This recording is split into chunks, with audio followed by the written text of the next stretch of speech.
विद्यार्थियों नमस्कार, मैं नरेंद्र कुमार गुप्ता। इस वीडियो के अंदर हम प्रश्नावली 9.1 के सवालों को हल करेंगे। इस प्रश्नावली के अंदर हमारे पास परिमेय संख्याएं हैं और हम इस बात को जानते हैं कि जो परिमेय संख्याएं होती है उनको हम P बटा Q के रूप में लिखते हैं। यहाँ P और Q में एक आपसी संबंध होता है और वो संबंध ये है कि यहाँ Q का मान 0 नहीं होता, जबकि P का मान कोई और संख्या भी हो सकती है। ऐसे हमारे पास जो संख्याएं होती हैं उनके बारे में हम पिछली जो वीडियो थी उसमें जानकारी कर चुके हैं। आज हम इस वीडियो के माध्यम से निम्न संख्याओं के बीच में जो परिमेय संख्याएं हैं, जो हमारे पास कुछ संख्याएं दे रखी होती है, उनके बीच में हम परिमेय संख्याएं कैसे लिखते हैं, कैसे ज्ञात करते हैं, वो चीजें हम इस वीडियो के माध्यम से समझेंगे। तो यहाँ देखो, ये कह रहा है कि दो संख्याएं हमको दे रखी है और इन दोनों के बीच में 5 परिमेय संख्याएं हमको लिखनी है। इसके पहले हम एक और क्वेश्चन समझ लेते हैं कि जैसे अभी मान लीजिए हमारे पास 3 और 5 दो संख्याएं हैं। हम इन दोनों के बीच में देखते हैं कि 4 भी आता है। जब 4 आता है तो वह एक अकेली संख्या हुई। क्या हम इस 4 के अलावा भी और कोई संख्याएं ज्ञात कर सकते हैं? हमें इस बात को देखना होता है। तो ऐसी कोई बात नहीं है, हम 4 के अलावा अन्य संख्याएं भी उसके अंदर ज्ञात कर सकते हैं। तो ऐसे यहां पर हमारे पास -1 और 0 दो संख्याएं हैं। पहला नंबर का जो क्वेश्चन है इसमें ये कह रहा है कि -1 और 0 इन दोनों के बीच में 5 परिमेय संख्याएं हमको ज्ञात करनी है। अब हम इन संख्याओं को कैसे ज्ञात करें? तो आपको एक सबसे सीधा तरीका मैं बता रहा हूं। हमारे पास में यदि कोई संख्या भिन्न रूप में नहीं होती है तो सबसे पहले हम उनको भिन्न रूप में बनाते हैं। अब यहां पर -1 और 0 दोनों भिन्न रूप में नहीं है, तो हमको क्या करना है? सबसे पहले हम इनको भिन्न रूप में बनाएंगे। तो देखो, -1 और दूसरी है हमारे पास 0। हम इन दोनों के नीचे बटा में 1 लिख देते हैं, क्योंकि जब कोई संख्या भिन्न रूप में नहीं होती है, तो हम उसको भिन्न में बदलने के लिए, फ्रैक्शन में बदलने के लिए और 1 नीचे लगा देते हैं, तो ये हमारी भिन्न रूप में बदल जाती है। अब हमें कितनी संख्याएं चाहिए? 5 संख्याएं। तो जितनी संख्या हमको जरूरत होती है, जितनी संख्या हमारे लिए पूछता है, उतनी संख्याओं को हम उनमें 1 जोड़कर, जैसे अभी ये कितना पूछ रहा है हमसे? 5 संख्याएं, तो 5 में 1 जोड़ेंगे। ये हर सवाल में करना होगा। तो 5 में 1 जोड़ा तो हमारे पास कितना हो गया? 6। हम जो हमारे पास संख्याएं दे रखी है, इन दोनों संख्याओं के अंश और हर को 6/6 से गुणा करते हैं। तो देखो, ये भी 6/6 हो गया और यहां भी 6/6 हो गया। अब हम क्या करेंगे? ऊपर का भाग ऊपर और नीचे का भाग नीचे गुणा कर देते हैं। तो -1 को 6 से गुणा करेंगे तो कितना आ जाएगा? -6, और 1 को 6 से गुणा करेंगे तो 6 प्राप्त हो जाएगा। ऐसे ही यहां पर 0 को 6 से गुणा करेंगे तो 0 और ये 6। तो इसका मतलब हो गया -6/6 और 0/6। ऐसे अब यहां -6/6 और 0/6 हमको प्राप्त हुआ। हमें इन दोनों के बीच की संख्याएं चाहिए। तो आप देख रहे हैं कि ये -6 है और ये 0 है, क्योंकि दोनों का हर समान है, इसलिए हमें हर से कोई मतलब नहीं होगा, ऊपर वाली जो संख्याएं हैं इनसे हमारा मतलब होगा। इसमें -6 हमारे पास छोटी है और 0 बड़ी है, अतः क्या करेंगे, दोनों के बीच की संख्याएं, तो हम क्या करेंगे, देखिएगा ये -6/6, इससे बड़ी कौन सी होगी, -5/6, इससे बड़ी -4/6, इससे बड़ी -3/6 और बड़ी -2/6 और -1/6। अब आप देख रहे हैं कि हमारे पास में 5 परिमेय संख्याएं हमको प्राप्त हो रही है। तो ये -6/6 है, ये तो हमारे पास पहले से ही मौजूद है और इसलिए हम क्या करेंगे, बाकी की और संख्याएं गणेंगे तो हमारे पास 5 संख्याएं प्राप्त हो जाएंगी। अब देखो इसी प्रकार से जैसे हमने पहला क्वेश्चन किया है उसी प्रकार से हम इसका जो सेकंड वाला भाग है उसको हल करते हैं।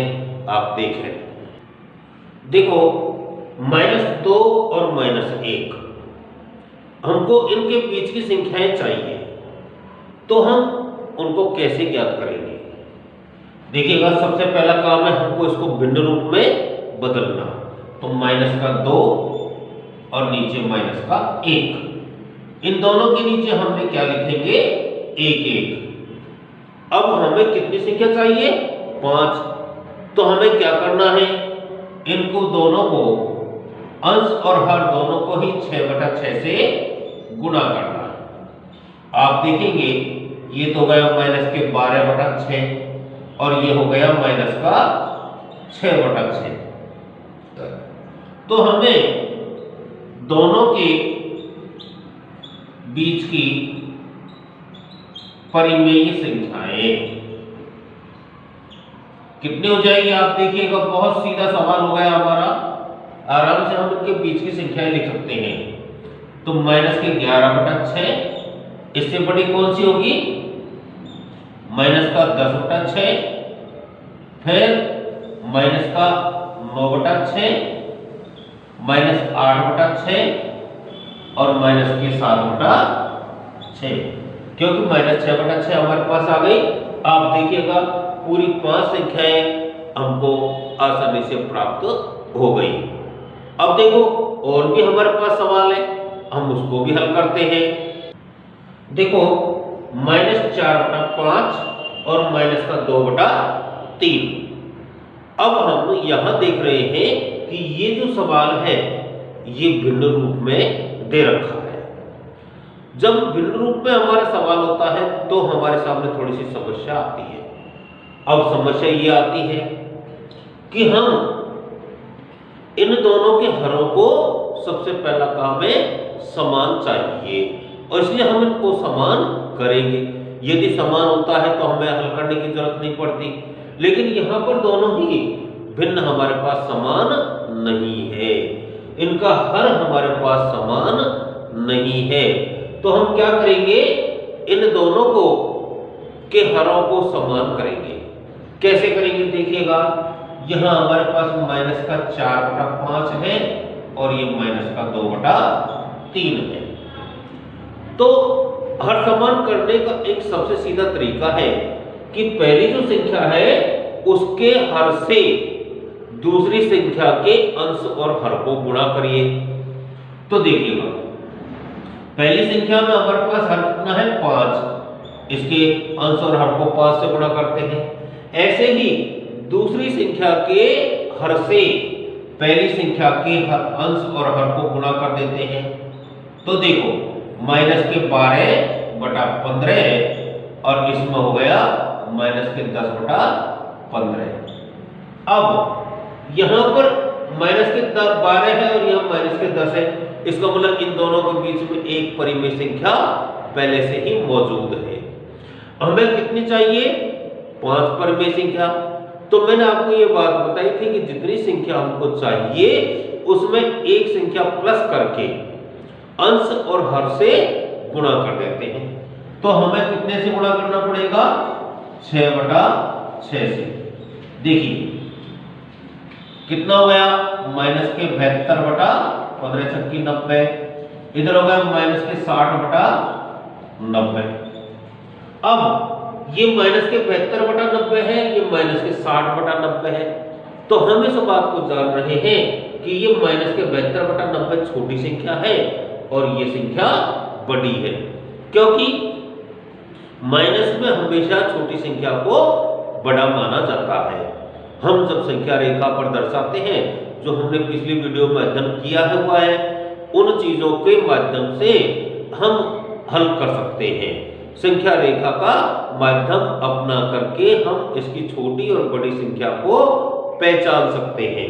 अब यहां देखिएगा, हमें इन दोनों के बीच की परिमेय संख्या चाहिए। दोनों के मध्य 5 परिमेय संख्या हमें चाहिए। संख्या तो ज्यादा हो सकती है, लेकिन हमको 5 ही लिखनी है। और अगर मान लीजिए किसी ने ज्यादा लिख दिया तो कोई आपत्ति बड़ी बात नहीं होगी, इसलिए आपको ऐसा भी नहीं सोचना, क्योंकि मुझे पता है कि आप लोगों का जो क्वेश्चन होगा वो यही होगा कि अगर हमने ज्यादा लिख दिया तो कोई फर्क पड़ जाएगा क्या, हमारे अंक कट जाएंगे क्या? नहीं, ऐसी कोई बात नहीं है। लेकिन प्रश्न का उत्तर जितना पूछे उतना ही हमको देना होता है। इसलिए हमारे पास 5 परिमेय संख्या पूछ रहा है, तो हम क्या करेंगे, माइनस का 71 बटा 90 से बड़ी कौन सी होगी, माइनस का 70 बटा 90, और उससे बड़ी माइनस का 69 बटा 90। फिर देखिएगा माइनस के 68 बटा 90, और उसके बाद माइनस के 67 बटा 90। आप देखो 1 2 3 4 5 ऐसे हमने ये 5 परिमेय संख्याएं यहां पर लिख ली।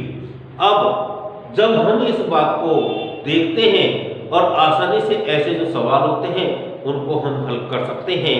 और अब इस प्रश्न के अंदर एक सवाल और बचा हुआ है जिसको आप हल करेंगे और अपनी प्रैक्टिस को जारी रखेंगे। देखिएगा, अब हम क्वेश्चन नंबर 2 को हल करते हैं। देखिए, सवाल नंबर 2 हमारा कहता है कि निम्नलिखित प्रतिरूपों में से प्रत्येक में 4 और परिमेय संख्याएं हमको लिखनी है। इसका मतलब हमारे पास यहाँ जो संख्या क्रम दे रखा है इसमें हमको 4 संख्याएं और लिखनी है। तो हम यहां पर सबसे पहले इन संख्याओं को देखते हैं कि ये संख्याएं किस रूप में लिख रखी है। आप देखेंगे कि यहां पर माइनस का 3 बटा 5 ये हमारे पास दे रखा है, माइनस का 3 बटा 5 ये पहली संख्या है। दूसरी संख्या हमारे पास माइनस का 6 बटा 10, और हम इस बात को जानते हैं कि जो माइनस का 6 बटा 10 है इसकी दोनों संख्याएं 2 से कटी हुई है, तो हमारे पास माइनस का 3 और माइनस का 5, अर्थात माइनस का 3 बटा 5 हमको प्राप्त हो जाएगा। ऐसे ही अब हमने देखा ये पहले वाली संख्या के बराबर आ गई। अगली संख्या को देखते हैं, तो ये माइनस का 9 बटा 15 है। आप देख सकते हैं कि इसको भी अगर हम 3 से काट देते हैं, क्योंकि जो काटने का काम होता है वो हमेशा समान संख्या से होता है, और हम देख रहे हैं कि इन दोनों में 3 का भाग जा रहा है, इसलिए हमने इसको 3 से काट दिया। ऊपर वाले को देखा तो उसमें 2 का भाग जा रहा था दोनों में, इसलिए हमने इसको 2 से काटा। तो ये कितना बच गया, इसमें 3 और इसमें भी 5, तो यहां पर हमारे पास माइनस का 3 बटा 5। देखो ये भी पहली संख्या के बराबर आ गई। अगली संख्या को देखते हैं कि माइनस का 12 बटा 20, तो इसमें हमारे पास में किससे कटेगी, ये दोनों में 4 का भाग आसानी से जा रहा है। तो हमारे पास देखिएगा 4 तिया 12 और 4 पंजे 20, अर्थात माइनस का 3 बटा 5। अब हमने यहां देखा कि ये जो संख्याएं हैं ये समान संख्या से कट रही है, तो इसका मतलब है कि जो ये संख्याएं लिख रखी है ये पहली संख्या को समान संख्या से, अंश और हर को समान संख्या से गुणा करने पर अगली संख्या प्राप्त हो रही है। तो हमें क्या करना है, आगे की कितनी 4 परिमेय संख्याएं। तो 4 परिमेय संख्याएं हमको चाहिए। देखो कैसे लिखेंगे हम यहां पर सबसे पहले इस 3/5 जो माइनस का दे रखा है इसको हम 4 बार लिखेंगे। देखिएगा कितना सीधा सवाल है हमारा और कितने अच्छे तरीके से आपकी समझ में आ रहा है। आपने अगर चैनल को सब्सक्राइब नहीं किया है तो कर दीजिए और वीडियो को लाइक करना नहीं भूलेंगे। इसको तुरंत लाइक करना होता है। अब देखो यहां हमने देखा है कि यहां 4 तक हमारे पास गुणा हो रहा है। तो अब हम किससे करेंगे 5/5।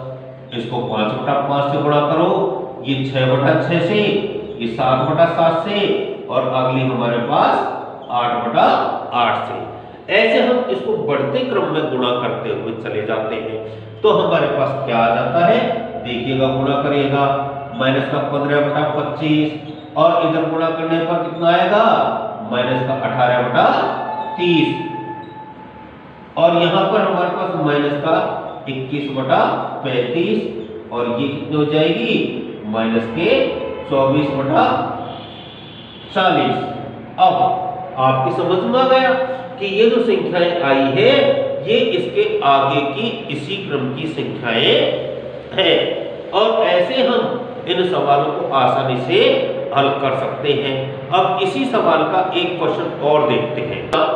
ये जो दूसरा क्वेश्चन है इसका सेकंड वाला जो भाग है ये कह रहा है कि -1/4 -2/8 माइनस के 3/12 इसके आगे हमको 4 और परिमेय संख्याएं लिखनी है। तो मैंने अभी जैसे अपन ने पिछला जो सवाल था इसी का उसमें देखा था कि ये जो संख्या है 1/4 इसी को जब हम यहां समान संख्या से काट लेते हैं क्वेश्चन नंबर दूसरे का जो दूसरा क्वेश्चन है इसमें तो समान संख्या से हम देख रहे हैं यहाँ 2 से कट रहा है तो 2 × 2 2 × 8 तो माइनस का 1/4 प्राप्त हो गया। यहाँ 3 से कट रहा है तो भी माइनस का 1/4 प्राप्त हो गया। तो हमने इस बात को देख लिया कि पहली संख्या के समान हमारे पास प्राप्त हो जाती है। अब जब हमने यह देखा कि 3 तक हमारे पास ये कटा हुआ है हमें आगे की संख्या चाहिए तो मैंने आपको ये बात बताई थी जितनी संख्या चाहिए उतनी बार हम इस पहली संख्या को लिखेंगे और लिखने के बाद यहाँ 3 तक गुणा हो रही है इसके बाद हमको आगे 4/4 5/5 6/6 और 7/7 से हम इसको गुणा करेंगे। तो देखो माइनस के 4/16 माइनस के 5/20 माइनस के 6/24 और माइनस के 7/28 इस प्रकार से हमको ये संख्याएं प्राप्त होती है। और आप देख सकते हैं इन संख्याओं को अगर हम किसी समान संख्या से काटते हैं तो हमारे पास वही पहली संख्या प्राप्त हो जाती है। ऐसे हम अपने उत्तर की जांच तो ये बात मैंने बताई थी कि हम इनको समान संख्या से काट करके और अपने उत्तर की पहचान भी आसानी से कर सकते हैं। इस प्रकार से अब आपने देखा कि हम इन सवालों को आसानी से हल कर सकते हैं। तो ये आपसे मेरा कहना है कि अब हम अगली वीडियो में ऐसे सवालों को और अध्ययन करेंगे। जब तक के लिए आप सभी को मेरा नमस्कार।